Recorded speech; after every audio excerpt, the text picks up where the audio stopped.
Oh non, j'ai raté ma punchline. Ah non! Vas-y, s'il vous plaît, on la refait.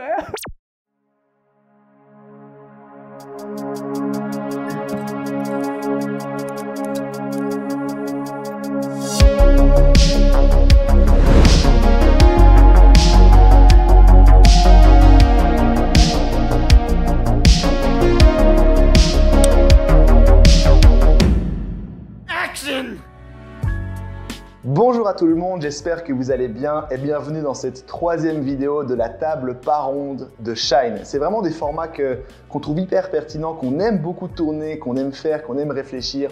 Et aujourd'hui, je suis avec un invité de marque et pourtant il ne s'appelle pas Marc, c'est ça la subtilité. Francesco Gongemi, c'est un ami de longue date, ça fait des années, genre 15 ans je pense qu'on se connaît, quelque chose comme ça.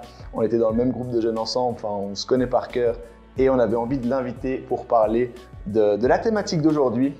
Vous avez aussi l'habitude de voir peut-être juste ici Evan, qui est un membre de l'équipe de Shine aussi. Aujourd'hui, exceptionnellement, il n'est pas là, mais il est à ma gauche, derrière les caméras, il gère un petit peu tout l'aspect technique. Mais peut-être que vous allez tout à coup entendre sa voix charismatique, sa voix remplie de sagesse, nous poser des questions. Par exemple là, nous poser des questions, intervenir. Ne seriez pas étonné au cas où. Mais avant de présenter la thématique, Francesco, en quelques mots, qui es-tu? Dis-nous tout. Francesco Gongemi, tu me l'as bien présenté. J'ai 29 ans, je suis marié depuis 5 ans à la femme la plus incroyable au monde, hein. Tu la connais, Lison. Oui. Je suis pas d'accord avec toi. Arrête, tu valides, c'est tout.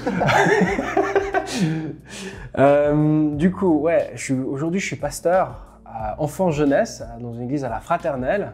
Je travaille à 60%, j'ai un 20% actuellement, j'aide dans ma fédération d'église, la FRE, dans la coordination aussi de la jeunesse. Et puis du coup, je suis arrivé à être pasteur, mais voilà, j'ai une formation en théologie avant. J'ai fait ça pendant 3 ans, c'est long, hein. Non, ça va. Moi j'ai eu 5 ans, hein, formation. J'ai fait mes 3 ans à ce qui s'appelait Ibeto, maintenant ça s'appelle Startup Ministries. Ouais. Voilà, j'ai fait ça quand c'était encore à Orvin. Ça, j'en ai fait 3 ans dans le Jura bernois. Je suis sanctifié, tu vois. C'est ça. Puis avant, voilà, j'avais fait aussi une école de leadership qui s'appelle la Factory, tu connais. On a fait la même. Exact. Et avant ça encore, j'ai fait en fait ma première formation. Je suis dessinateur en bâtiment. J'ai fait un CFC qui a duré 4 ans. Et puis dessiner des maisons, c'était pas forcément ce que je me voyais faire toute ma vie. Donc voilà. J'ai eu beaucoup de choses en quelques années, franchement c'est assez ouf. Et puis du coup je vais présenter la thématique de cette vidéo. Gestion d'échecs. Un mot qui peut faire peur, l'échec. En tant que leader de groupe de jeunes, enfin tous les deux on est leader de groupe de jeunes, puis juste en tant que chrétien aussi, j'ai l'impression qu'on parle pas trop dans notre milieu chrétien de l'échec. Est-ce que c'est ok de le vivre? Et puis comment est-ce qu'on peut grandir à travers les échecs et puis ouais, juste surmonter ça? Et on trouvait du coup avec l'équipe de Shine que c'était intéressant de parler de ce sujet. Je coupe toutes les personnes qui disent Raph a invité Francesco parce que Francesco symbolise l'échec. C'est vraiment pas ça. Je suis un expert là-dedans. Vraiment pas. Mais il l'a dit entre sa formation de théologie, l'école Factory de leadership, il était voilà, pasteur maintenant enfance-jeunesse. Il a une certaine expérience, je trouve en tout cas que tu as une certaine expérience, des bons moments comme des moments plus défiants, des moments d'échec. Moi aussi d'ailleurs j'en ai vécu plein. On s'est dit on va un petit peu partager autour de ça, donner des clés pour permettre aux plus jeunes, enfin je dis aux plus jeunes, en fait à tous les leaders jeunesse, tous les chrétiens, toutes les chrétiennes aussi, de réussir à un petit peu surmonter ces échecs-là. Et j'ai surtout demandé aussi à Francesco, au-delà de son expérience, parce que j'ai une totale confiance en toi aussi, en ton avis, ta sensibilité. Donc voilà, on va commencer dans cette thématique. Mais déjà, si je te dis juste de l'échec, gestion d'échec, pour toi, en fait, en quelques mots, c'est quoi l'échec en tant que vraiment, là, on va axer en tant que leader de groupe de jeunes ou de pasteur jeunesse? Ouais. Pour moi, la gestion de l'échec, finalement, j'entends 2 choses. C'est la notion de comment je me gère moi face à ce que je fais. Parce que du coup, l'échec, on va parler de rater quelque chose ou pas réussir à faire ce que je voulais faire. Je me suis mis un objectif et je ne l'atteins pas. Tu vois, et c'est comment je gère ce gap, cette distance entre là où je suis arrivé, ou là ce que j'ai réussi à faire et ce que j'avais comme objectif. Un peu ça. Et réaliser de se dire, bah mince, en fait, la distance entre mon objectif et la réalité, elle est énorme. Et on peut appeler ça un échec. Mais moi je vois ça encore différemment, l'échec, parce que finalement, on peut voir ça comme une façon d'apprendre à avancer, l'échec. Et moi, je la prends vraiment, enfin, je vois cette notion d'échec comme ça, comme quelque chose qui nous apprend à avancer. Parce que j'ai été quand même pas mal confronté à l'échec, malgré tout. Tu veux nous raconter certaines anecdotes, enfin, je vais dire ça comme ça. Si je te dis, c'est quoi ton plus gros échec en tant que soit leader jeunesse, soit pasteur jeunesse, c'est quoi qui te vient en premier en tête comme ça? Mon plus gros échec comme ça? Tout confondu, soirée, prédic, jeûne, prière, j'en sais rien, tout. Je pense que c'est assez récent, un de mes plus gros échecs, celui qui m'a fait le plus mal dernièrement, c'est-à-dire un des derniers, c'est à l'église, une prédication. Elle est particulière parce qu'en fait, elle est enregistrée à la radio. On va passer à la radio, genre sur Radio Religion, RTS Religion. Et c'est 2 cultes, ok? Et une fois, je suis à la présidence et une fois, c'est moi qui fais la prédication. Ok. Et c'était une horreur. De A à Z. Parce que première fois de ma vie que je fais de la radio. Et je ne sais pas si tu es conscient des normes de radio, mais tout est minuté, mais même tout est secondé, quoi. Je veux dire, il n'y a pas une marge de manœuvre. Et à la radio, il faut varier entre chant, intervention, parole, machin. Tu peux pas faire genre ton bloc 20 minutes de louange, tu dis une fois bienvenue au début, puis fin, tu vois. Ouais. Non, tu es obligé de... voilà. Et il faut lire des textes, il faut seconder, vraiment minuter toutes tes interventions. Et moi, mon problème, c'est que je stresse à mort parce que j'ai envie de faire ça bien. Et plus je stresse, plus en fait, moi, j'ai de la dyslexie. Plus je stresse, plus je suis dyslexique. Plus ça se manifeste comme jamais. Et là, voilà, radio. Déjà, je commence, c'est le moment où il y a les masques. Et encore les masques, Covid, tout ça. Et on me dit, alors c'est à toi, je dois monter pour dire bienvenue, chant d'introduction. C'est là, tu sens que ça va, tu dis ça, c'est très très mal parti. Puis je monte sur la chaire, je veux enlever mon masque, j'enlève et en fait, je tape le micro et ça fait un gros boom. Mais un gros boom dans la salle, mais un gros boom dans toute la Suisse romande. Tous ceux qui écoutaient, tout le monde l'a entendu. Avec le technicien à l'arrière qui me fait bravo, joli mon gars. Et t'es là, ouais, alors bienvenue. Et je pense pendant 1 heure de culte, j'ai pas réussi à lire un texte sans bégayer. Oh wow. J'ai pas réussi à faire un truc sans... J'avais toujours mon nez dans mes feuilles, je regardais personne, j'étais stressé, j'étais en train de me dire j'ai 2 minutes de retard, comment je vais faire? J'en pouvais plus. J'ai fini cette heure-là et moi j'ai tout remis en question. Parce que je suis appelé toujours à devenir pasteur. C'était une horreur, c'était un échec et après j'ai essayé d'être gentil avec moi, de me dire non mais c'est la première fois, tout ça. Puis il y a le retour du gars de la radio. Qui était, je suppose, gentil. Ah, bien sûr, tu sais, le professionnel, là, qui a été très gentil, qui m'a bien expliqué qu'effectivement, j'ai fait du caca, pardon, mais c'est nul, enfin, c'était pas bon du tout. Et tu dis, non, c'est pas possible. Et pas moyen de te rattraper parce qu'il a des faits concrets et tu peux pas nier les faits. Ils sont là. J'ai laissé trop de temps de silence entre mes interventions, je bégaye. Il me dit, j'ai l'impression que tu découvrais le texte en même temps que tu le lisais. Cette phrase me fait tellement mal. Parce que moi, ça fait des heures de lecture, tu sais. Ah bref, voilà, ça c'était un... je comprends, en tant que prédicateur, quand toi-même déjà tu as l'impression que t'es pas fier de toi et qu'on te le dit en plus concrètement avec des exemples, bien des preuves et tout ça, c'est douloureux. Donc ça, c'est le premier truc qui me vient en tête de ton expérience. Donc tu disais ça pendant le Covid, donc il y a 1 an ou 2. Ouais, c'était juste, on sortait Covid, on sortait... Ah ouais, purée. Ah non, ça marchait très très mal. Puis du coup, dans le groupe de jeunes, en tant que responsable de groupe de jeunes, ça tu disais c'était à l'église. Ça c'était à l'église. Dans le groupe de jeunes, est-ce que tu as vécu aussi des choses comme ça? Des échecs, ouais, j'ai vécu des choses comme ça. Mais comme je te disais, là je suis à Nyon, avant j'étais dans une autre église pendant ma formation à Bulle. Et à Bulle, quand j'ai repris, déjà c'était un peu compliqué, c'était une situation complexe. Le leader jeune est parti rapidement, il y avait beaucoup de tension dans le groupe de jeunes. Je suis arrivé, j'essaie de calmer les choses, tout ça. Mais bon voilà, il y a des jeunes qui suivent, des jeunes qui suivent pas, c'est normal. Je commence à préparer un programme, on renchaîne tout et j'y vais à fond, tu vois. Et je me rappelle très bien d'un soir, j'ai réussi à trouver un gars de l'école, un témoignage de malade. Mais vraiment, il a une conversion de fou, hein. À la base, il vient d'Australie, il a été dealer de drogue, enfin je veux dire, des trucs de ouf. Et il vient, il est là, et je me dis, j'arrive à la voir, je me dis, ça va être une super soirée, équipe louange, on refait tout, on recommence. Et là, on arrive à la soirée, il n'y a personne.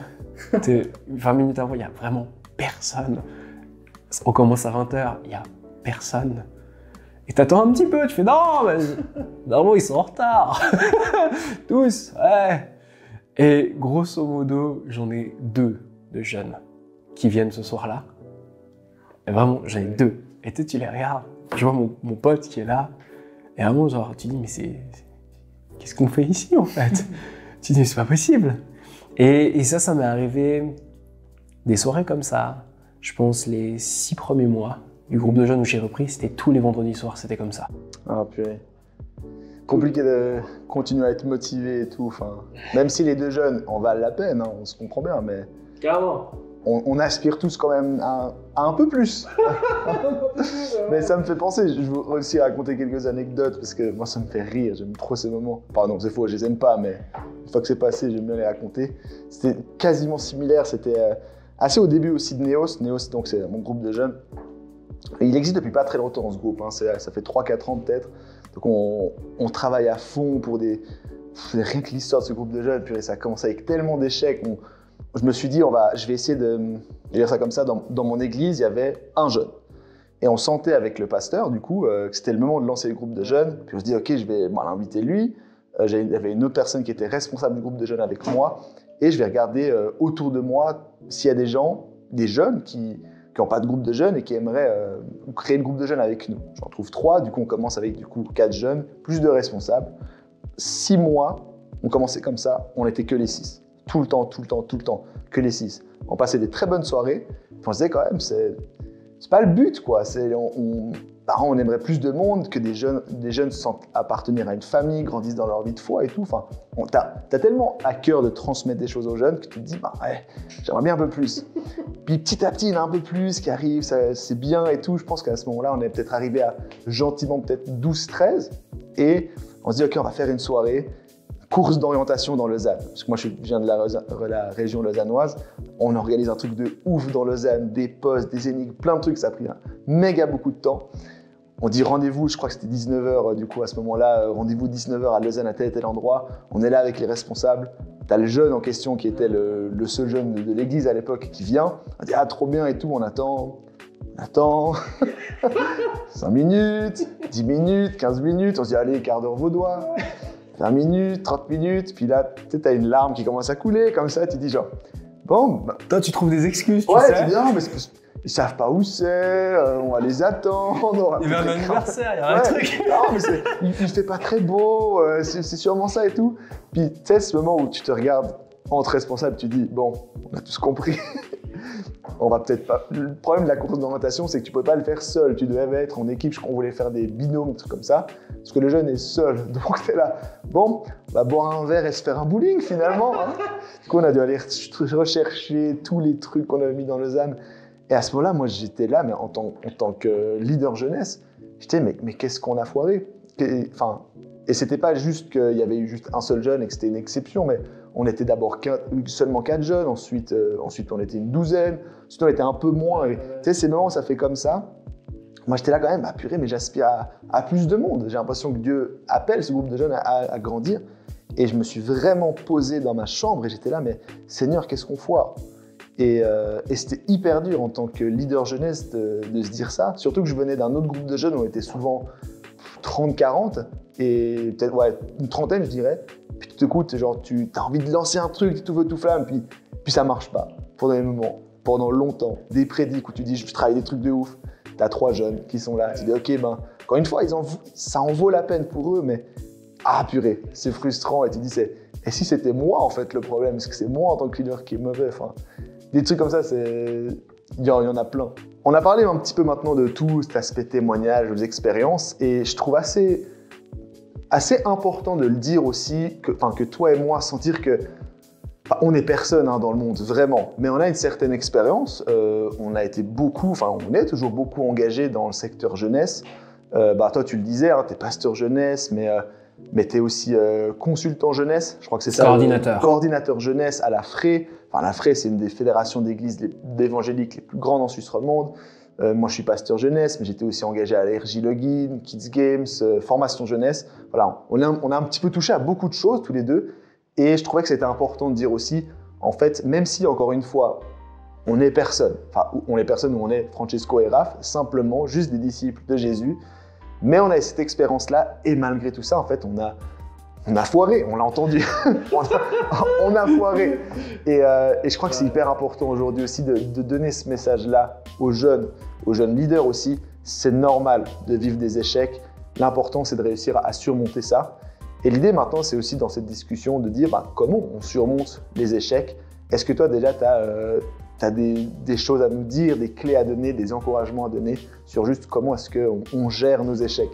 Je trouve que c'est hyper important ce que tu dis. Justement, dans la vie, on va avoir des réussites et des échecs. Vivre sans vouloir échouer, c'est pas possible. Soit tu vas être dans un contrôle absolu de tout, mais du coup tu vas être dans une zone confortable, puis même là-dedans, tu n'es pas sûr de pas vivre d'échecs. Sinon, tu t'exclus dans une grotte et puis ça ira très bien. Donc, vivre des échecs et des succès, tu vas en vivre. Et en fait, l'un comme l'autre, c'est vraiment, comme tu disais, la gestion. Donc, comment tu gères un succès et comment tu gères un échec.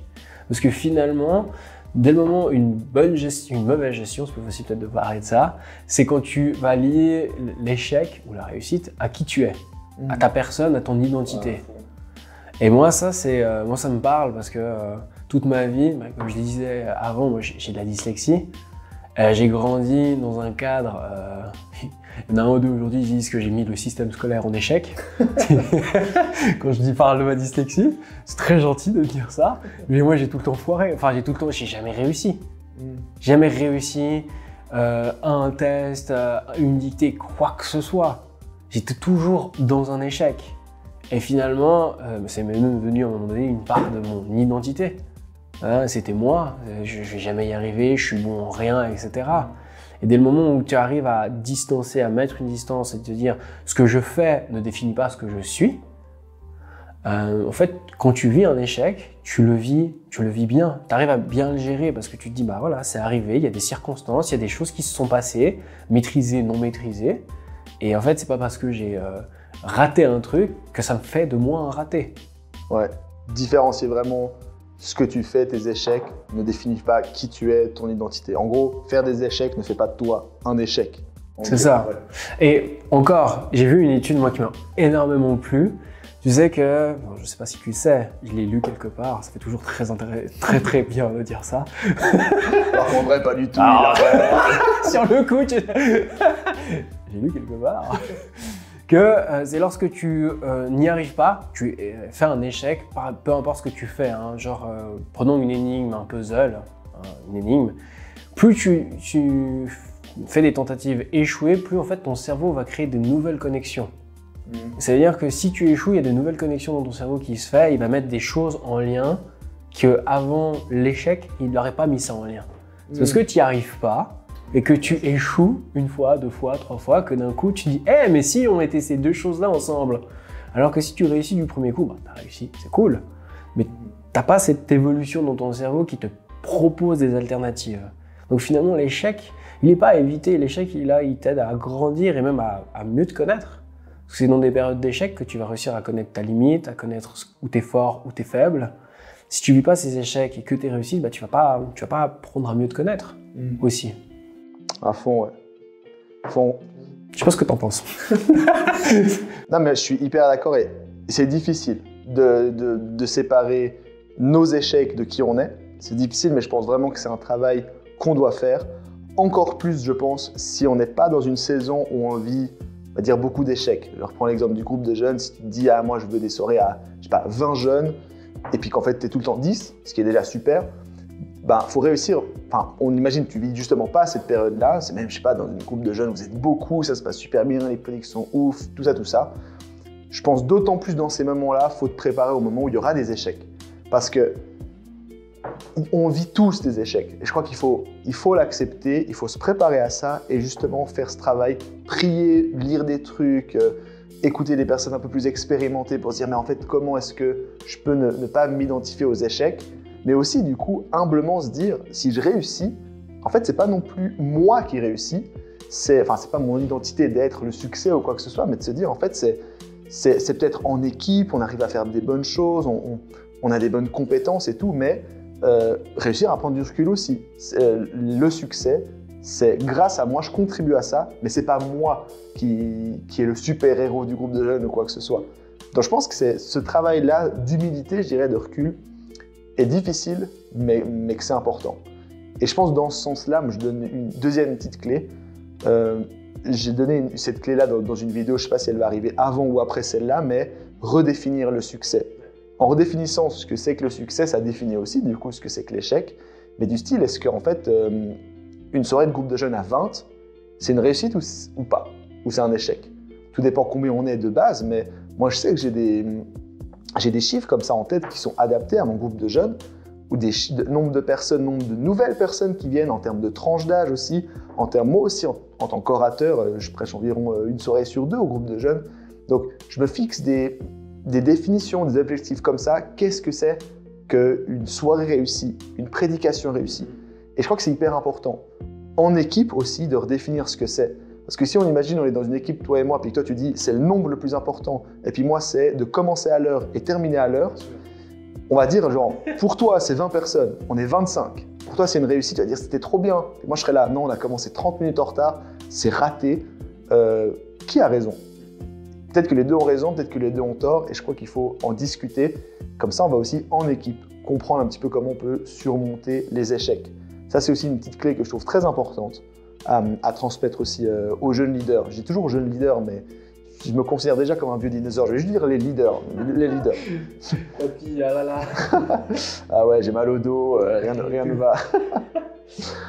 Mais complètement. Et en fait, moi, j'ai l'impression, ce que tu dis, ça me fait penser que que ce soit dans la vie du groupe de jeunes ou dans ce que tu vis, en tant que leader, en fait, tu as des événements de vie qui vont te faire avancer. Et en fait, ces événements de vie, soit on va les définir comme des succès ou des échecs, mais de toute manière, en fait, on a envie de vivre que des succès. Ouais.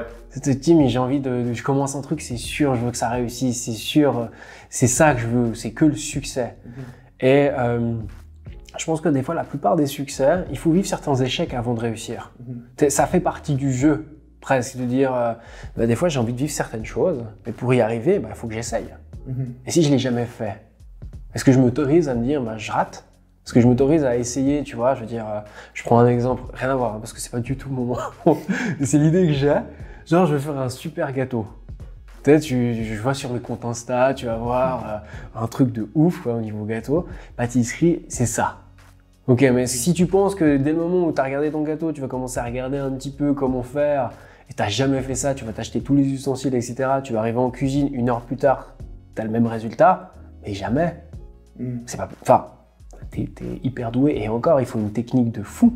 Il faut de la pratique, il faut de l'expérience. Et on cherche à avoir un succès sans l'expérience, on cherche à avoir un succès sans l'échec, on essaye d'avoir un succès qui bannit l'échec. Et je pense que le succès implique de prendre en compte nos échecs parce que c'est là où on arrive à faire le point, le bilan. Ok, on a commencé une demi-heure en retard, pourquoi? Qu'est-ce qui s'est passé? Ça permet qu'on s'arrête. Et l'échec vient briser quand même un truc qui est assez violent des fois, c'est l'ego. C'est parce que tu crois que tu mérites quand même. Ah, attends, on est quand même... je sais faire un gâteau, ça va. Tu vois, je vais pas me rater sur ça. C'est pas possible. Et du coup, c'est un ego qui est des fois surdimensionné. Tu dis, je peux pas rater. On peut pas rater ça. Et si tu le rates, qu'est-ce que ça t'apprend sur toi? C'est peut-être ça la vraie question à poser. Ah, clairement. Parce que moi, je le dis, je me rends vulnérable. Moi, je sais que je peux avoir le melon de temps en temps. Je sais aussi... Mais je sais aussi qu'au-delà au-delà du secteur, enfin du monde de la jeunesse chrétienne, tout ça, je suis un rageux dans l'âme. C'est-à-dire que j'aime gagner, les jeux de société, des compètes, comme ça, j'aime trop ça. Et vraiment, pour le coup, je déteste perdre. Ça peut me flinguer ma journée de perdre un jeu de société contre ma copine. Enfin, vraiment, je fais un travail là-dessus. Mais voilà. Et je sais du coup que j'ai un caractère de base qui déteste l'échec dans la vie quotidienne. Et du coup, je pense aussi le vivre plus mal que peut-être certaines personnes lorsqu'il y a un échec dans le monde chrétien ou dans ma soirée, dans une prédique ratée ou ce genre de choses. Et je crois qu'il faut aussi apprendre à se connaître, faire un travail sur soi-même, comme on le disait, et puis justement faire attention à cet ego-là, que ce soit dans l'échec ou dans le succès. De réussir vraiment à prendre du recul, c'est compliqué. Moi, je sais qu'il y a des soirées quand je me dis, purée, cette soirée, c'était une réussite, c'était trop bien. Il y a plein de fois où je me dis un peu genre, purée, je suis quand même stylé. Là, je suis sûr que ces jeunes sont venus en plus pour moi, parce que nanana. Et des fois, je reçois des claques de la part de Dieu, en mode, en fait, c'est pas toi le sauveur, Raph, c'est moi le sauveur, c'est Dieu le sauveur. Et te dire, purée. On a entendu le. Voilà. C'est toi Jésus. mais en fait, je crois qu'il faut se dire ça en tant que leader jeunesse, on est des serviteurs, il faut le faire humblement. Et je sais qu'il y en a plein qui idolâtrent certains leaders aussi, qu'on voit peut-être plus ou moins dans le monde chrétien. Et il ne faut pas oublier que c'est des êtres humains, que nous aussi on est des êtres humains, qu'on n'est pas des sauveurs, qu'on n'est pas des idoles de je ne sais pas trop quoi. Et même si on est des jeunes, le groupe de jeunes, nos propres leaders, notre propre pasteur ou tout ça, se dire en fait, c'est des serviteurs, ils sont là pour servir. Et de les voir comme ça et pas comme des gourous, des super-héros, je sais pas trop quoi. Même si c'est des héros pour moi. Humblement. Et je crois que c'est le mot-clé, l'humilité. L'humilité, ouais, clairement. Puis l'humilité, moi j'aime cette notion d'humilité parce que l'humilité, c'est reconnaître ma part des choses et reconnaître la part des choses de Dieu. Tu vois, c'est pas s'effacer, dire non, j'ai rien fait, Dieu a tout fait, etc. L'humilité, si tu regardes une définition au dictionnaire, Bible ou pas, enfin, c'est ouais, je reconnais ma part des choses. J'ai fait quelque chose, mais je suis limité en fait. J'ai fait ça, j'ai fait que ça, ou j'ai fait tout ça, mais pas plus. Donc ici, s'il y a plus, bah, il y a plus. Mais si j'ai raté, bah, j'assume, ouais, j'ai fait ça, c'était pas suffisant, ok. Ça ne me définit pas. J'ai essayé, tu vois. Ouais. Et l'humilité, elle est hyper importante pour pouvoir poser et avancer et gérer l'échec et la réussite. Sans te prendre le melon, sans non plus... comme tu disais, avant, toi, t'as plus de difficultés à perdre, oui, je le sais. Je l'ai vu. Il l'a subi. Je l'ai subi.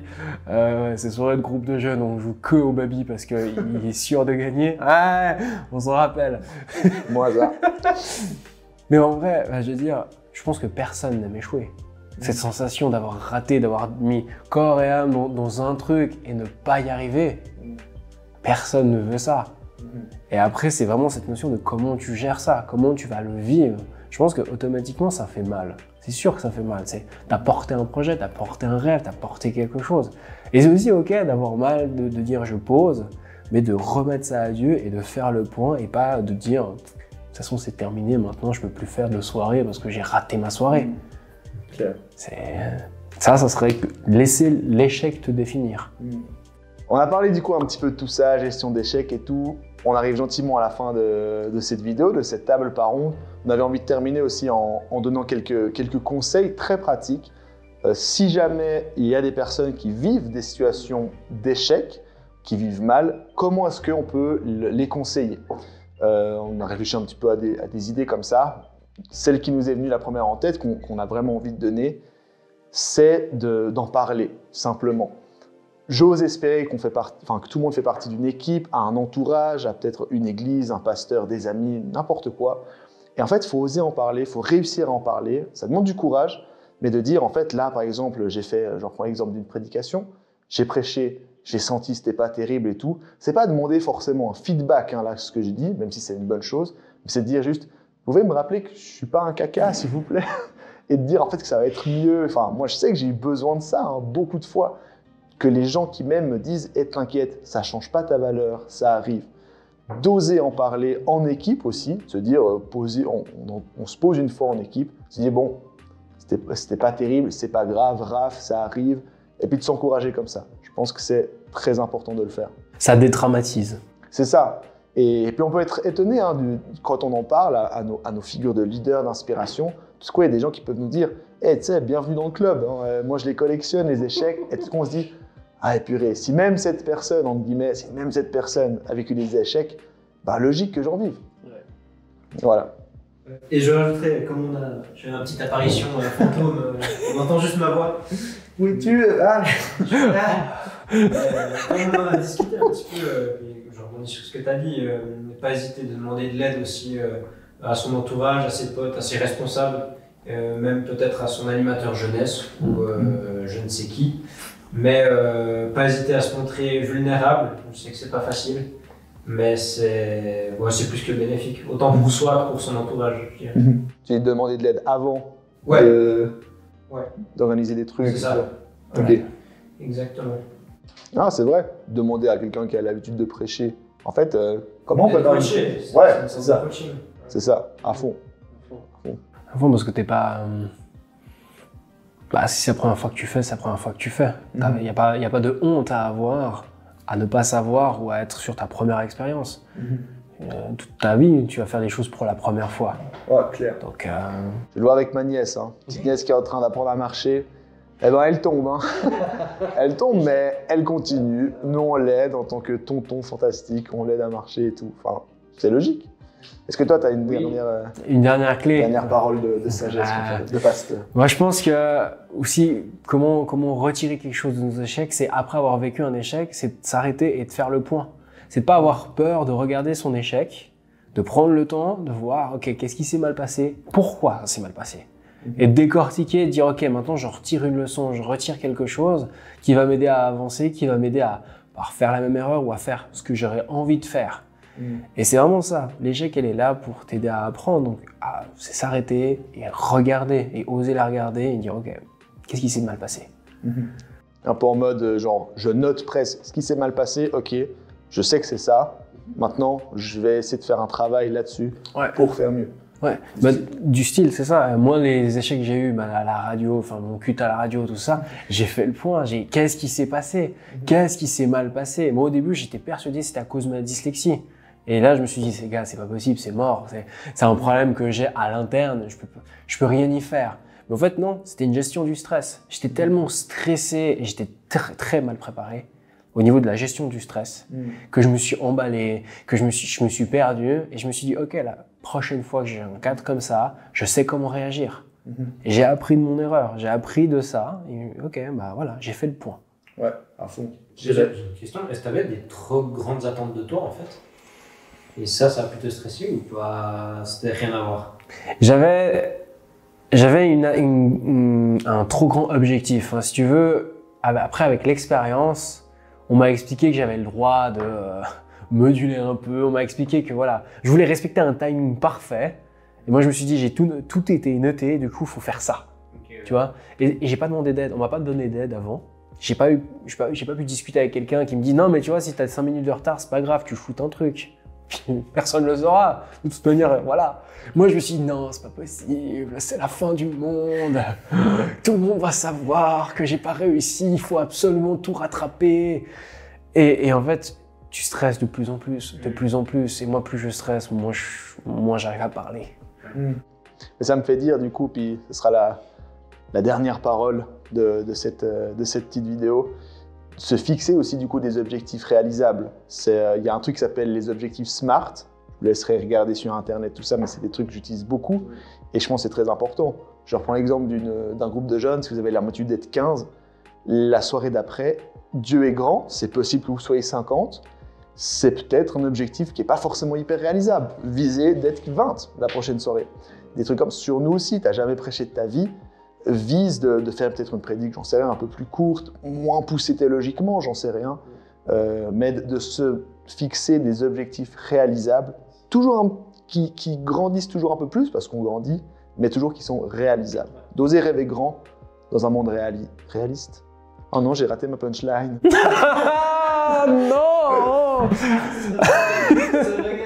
C'est vraiment de si vous faire, on la refaire. Sur ces paroles, On termine gentiment du coup cette table parente sur cette question de la gestion de l'échec. J'espère surtout que ça a pu vous aider à peut-être moins, enfin de dédramatiser ce sujet-là. Normal de vivre des échecs, comment on surmonte tout ça. Merci beaucoup Francesco, pasteur Francesco, d'avoir eu cette discussion ensemble. Merci aussi à Evan derrière la cam, avec des belles interventions et tout. Enfin, c'était vraiment un chouette moment. J'espère que ça a pu vous encourager en tant que leader, en tant que chrétien, chrétienne aussi. On vit tous des échecs, leader ou pas d'ailleurs, hein, vraiment. Du coup, on se voit bientôt pour une prochaine vidéo. Je vous souhaite une bonne journée, mais une bonne vie. Allez, voilà. salut tout le monde.